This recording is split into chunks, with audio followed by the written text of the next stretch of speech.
Hi friends, কেমন আছো সবাই? আশা করি সবাই খুব ভালো আছো।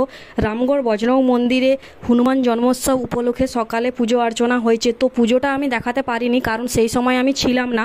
এরপর দুপুরের যে আয়োজন সেটা সবটাই দেখাবো। সঙ্গে থেকো, পাশে থেকো, আর লাইক কমেন্ট শেয়ার সাবস্ক্রাইব করে দিও। দুপুরবেলায় মন্দির ধুয়ে পরিষ্কার করে বাবাকে স্নান করিয়ে নতুন বস্ত্র পরানো হলো। কয়েক বছরের পুরনো এই মন্দির অর্থের অভাবে মেরামত করা হচ্ছে না, কিন্তু অল্প সামর্থ্যের মধ্যে রামগড় বজরং মন্দিরে মহামহা দিনগুলি পুজো অর্চনা করে ছোট্ট ছোট্ট অনুষ্ঠান আয়োজনে পালিত হয়। সামান্য কিছু ভক্তবৃন্দদের সামর্থ্য অনুযায়ী বাবাকে পায়েস মিষ্টি ভোগ নিবেদন করা হয়েছে। এরপর পুজো দেওয়া হয়ে যাওয়ার পরে সেই ভোগ ভক্তবৃন্দদের মাঝে বিলিয়ে দেওয়া হয়। তোমরা যারা এই ভিডিওটি দেখছো তাদের কাছে একটাই রিকোয়েস্ট, প্লিজ একটি লাইক করো, কমেন্টে জয় শ্রীরাম জয় বজরংবলী লিখে ভিডিওটি অনেক অনেক শেয়ার করো। আর আমার সমস্ত ভক্তবৃন্দদের কাছে একটাই নিবেদন, যে যেমন যতটা পারবে যদি সাহায্য করতে চাও তাহলে কমেন্ট করো, আমি ডিটেলসে সব কিছু বলে দেবো, রিপ্লাই করব।